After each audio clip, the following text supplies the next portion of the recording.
Hi there and welcome back to my channel. Today I'm going to share a recipe for an apricot and almond tart.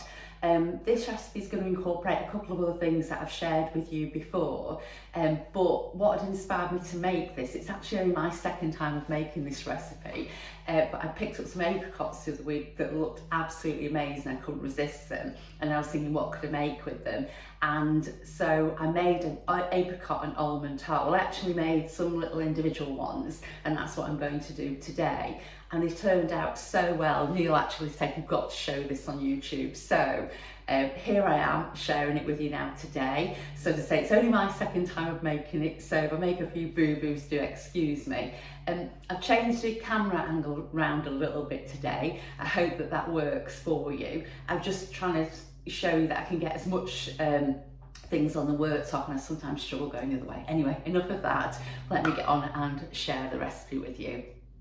Okay, so I'm going to firstly make this sweet pastry recipe, and it's a sweet pastry recipe that I shared already with you.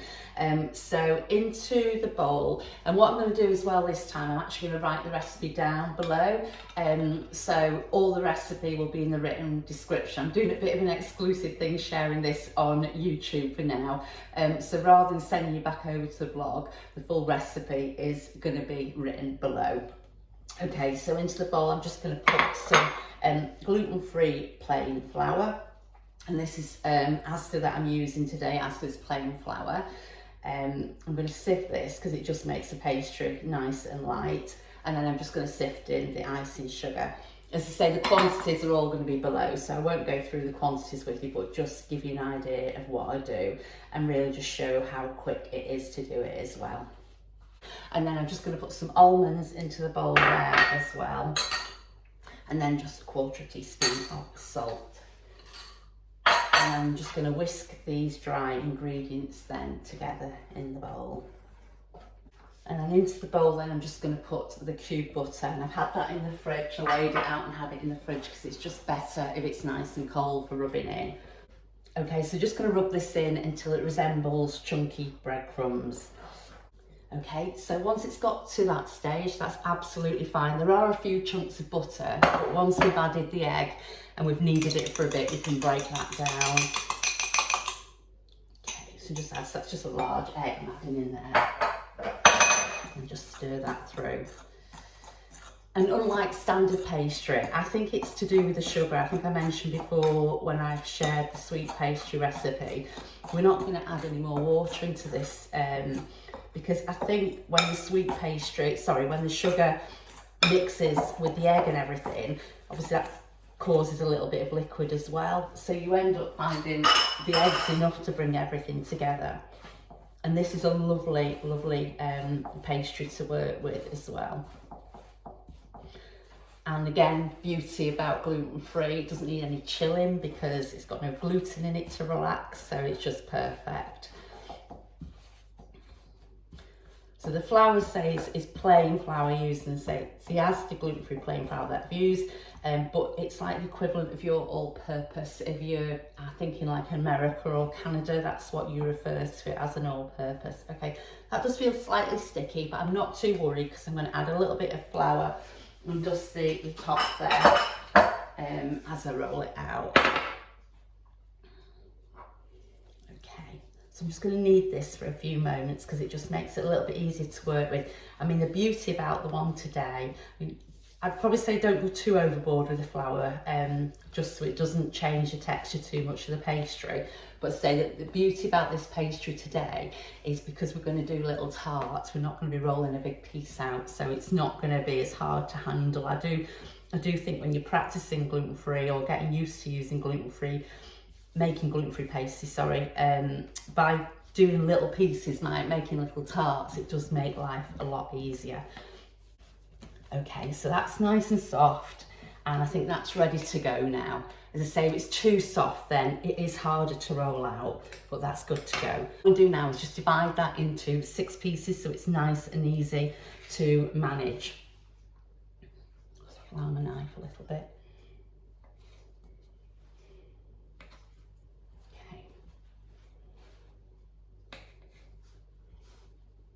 Okay, so if you just roll them out just until they're just slightly bigger than the tin.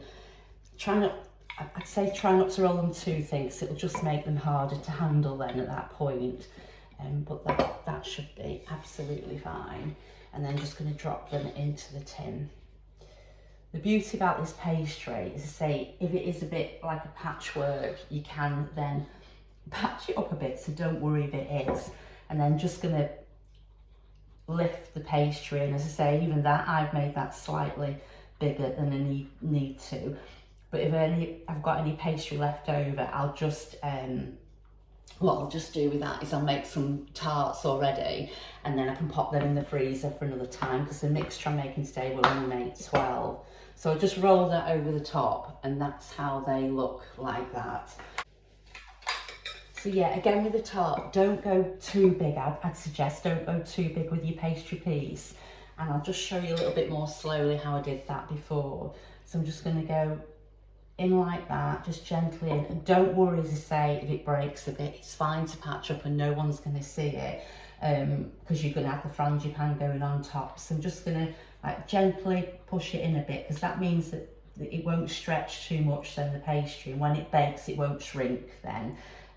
So I'm just going to go in like that. So it's going to look like that, and then all you do then is just roll the rolling pin over the top, and then that gives you that lovely clean edge then. And the pastry, thick or thin, it's so tasty, this pastry. I think I mentioned last time, it's cross between, I feel, cross between like a biscuit texture and pastry texture. And because it's got the sweetness and the almonds in there as well, if your pastry's too thick, it's not too much, like where ordinary pastry can feel a little bit too much. So yeah.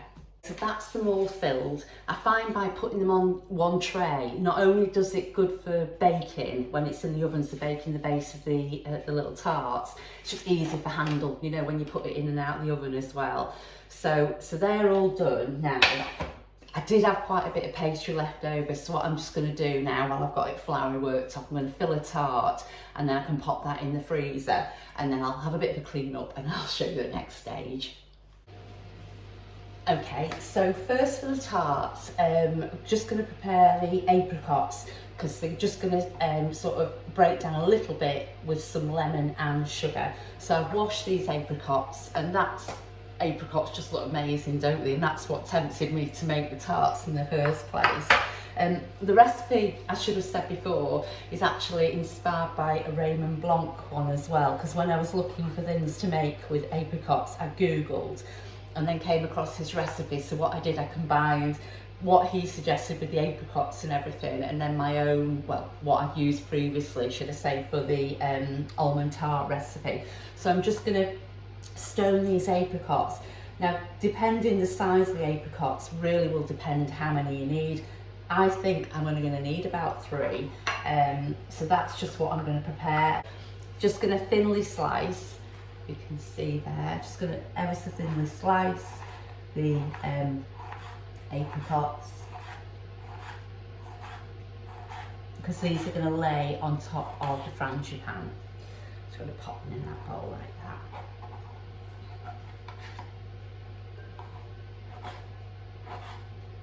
With this, you could make the pastry bases in advance, and they will freeze absolutely fine. You don't need to pre-bake them or anything, and we're not going to pre-bake them either today. So it's, you know, once you put the pastry together, the rest I think is a nice easy thing to do. So if you're wanting to make them, say, for friends coming round or family coming round, then I would say make your pastry bases in advance, definitely, and pop them in the freezer.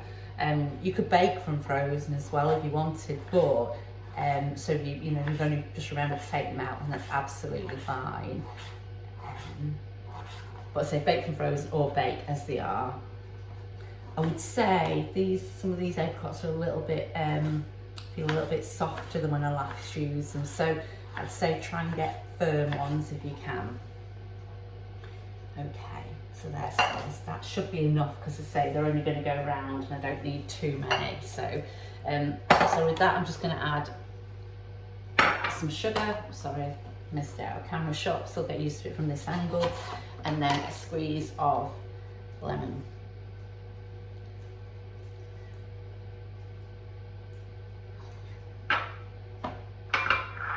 And then just give that a little stir.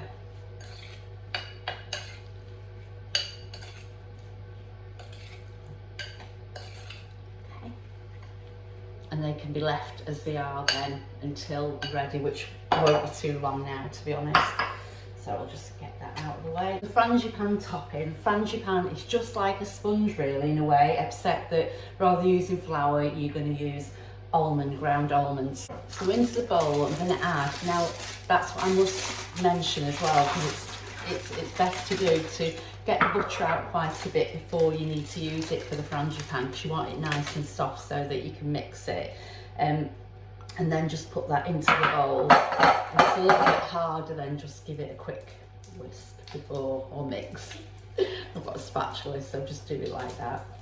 And then into that, and this, the beauty about this, you don't even need to get the electric mixer out for this. Okay, so then I'm going to put sugar in there.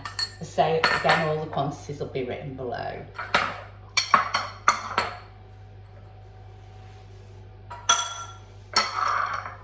And then I'm just going to crack a couple of eggs in here. These eggs that I've been using, I'm so impressed with them for baking. They're golden yolks from Sainsbury's, and they give a lovely colour to the bake. I made a banana cake at the weekend and it was just a lovely colour because the yolks are so yellow.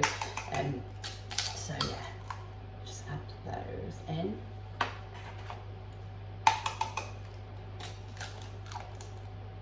I crack into the glass first because I'm always a bit dubious in case this egg's a bit iffy. And then into that, I'm just going to add a teaspoon of almond extract. I forgot to mention before, the ground almonds and the almond extract, they are things you just need to double check that are don't have any may contain gluten in there, because just occasionally you'll come across them that they do.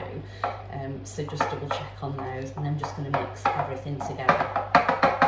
So frangipan, such a really, really good thing to make. So it's naturally gluten-free, you know, providing obviously there's no may containing any ground almonds, and it's just so easy to whip up. I mean, like, literally I've just done that.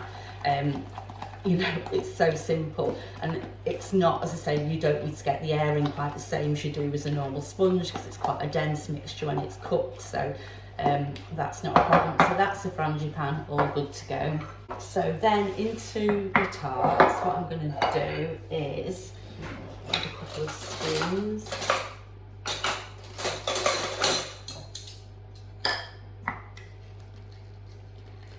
So we're going to add some apricot jam into the base of each tart, and this, I just think, you've got the apricot in the the almonds in the pastry, you've got the apricot in the jam, then you've got the frangipan and the apricot set on top, and it just brings everything together so nicely.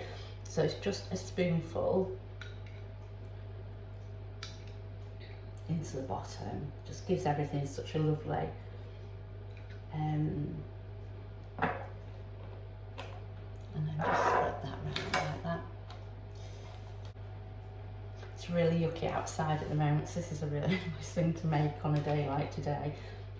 It doesn't matter about it all being neat, just so it's even, because they look so good. These are going to be dusted with icing sugar at the end, and I think that just finishes anything off when you do that.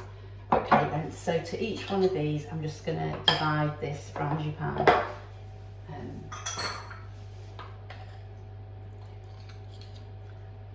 There looks rather a lot of frangipan, but I find that by adding as much as this, it just gives a really generously filled tart.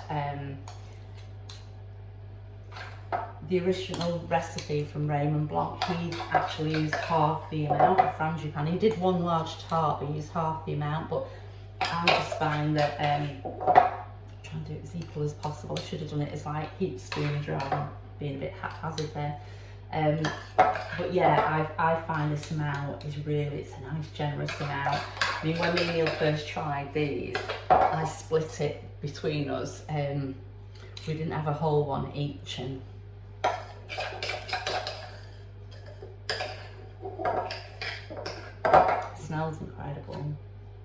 I think, you know, when people use ice cream scoops, I do think they're the best thing for getting portions just right, because it's when you're baking it and you want it all to be the same, and then say just smooth it out then with a knife. There we go, I think they're all equal and straight. Okay, so that's how they look like that now. And I'm just going to lay, I'm not very good at fancy things, so I'm going to lay these on top, as I say, with the icing sugar after. They do look lovely. So just lay these around the top side. Do it whatever way you'd like to do. I just sort of randomly laid them like this.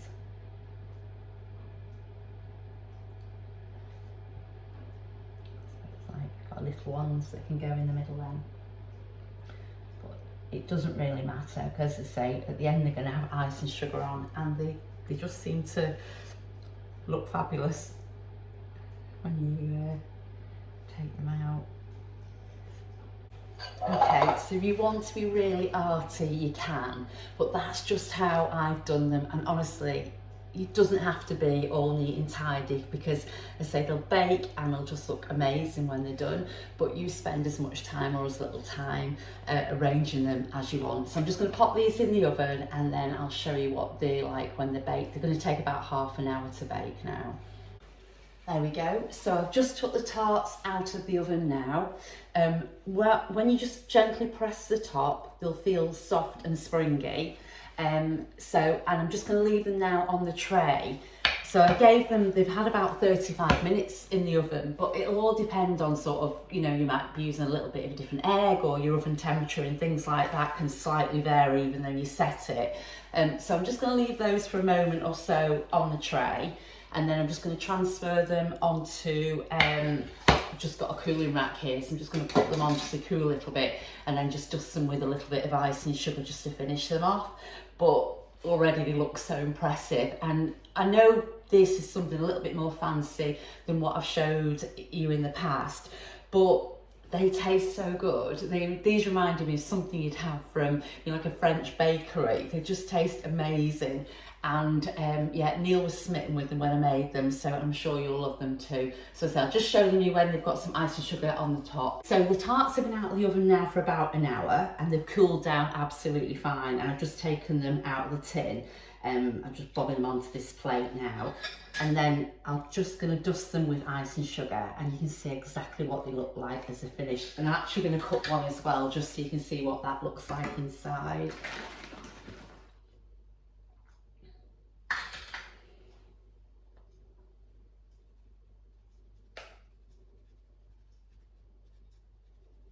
They sort of speak for themselves, these tarts. They do just look absolutely amazing, and I'm not arty at all when it comes to cooking.